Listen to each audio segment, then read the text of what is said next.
Good afternoon. আজকে আমার মিঠুকে স্নান করালাম। এই যে আমার মিঠু সোনা।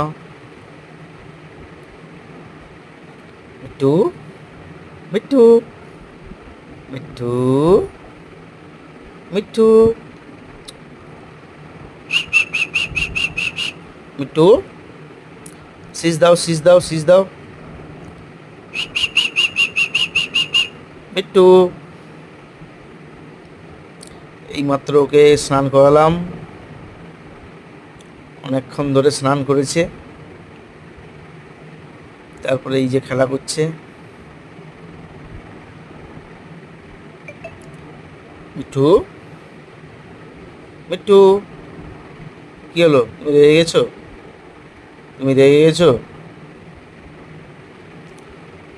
সবাই মিঠুকে ভালো